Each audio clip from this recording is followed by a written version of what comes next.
చెప్పండి. Congress party RRR nomination వేశారు. రామ్ సహాయం రఘురామ్ రెడ్డి.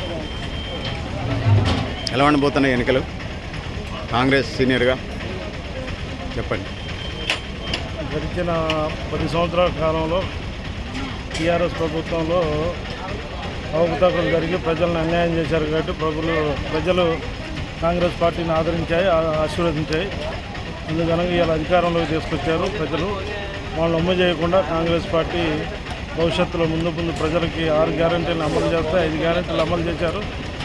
6వ గ్యారెంటీ కూడా అమలు చేస్తారు. ఇల్లు కట్టేయడం కానీ ప్రతి విషయంలో కానీ తోడుగా ఉండి పేదవాళ్ళకు, బడుగు బలహీన వర్గాలకు ఆశాజ్యోతిగా కేంద్రం నుంచి కింది వరకు కూడా రేపు కేంద్రంలో కూడా అధికారం రావాలని కోరుకుంటుంది. ప్రజలంతా ఆశీర్వదిస్తున్నారు. అదేవిధంగా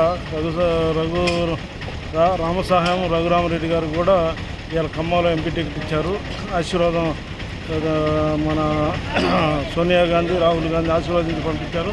ప్రజలు కూడా ఇక్కడ ఖమ్మం జిల్లాలో ఆయనకు బ్రహ్మరథం పడటానికి సిద్ధంగా ఉన్నారు.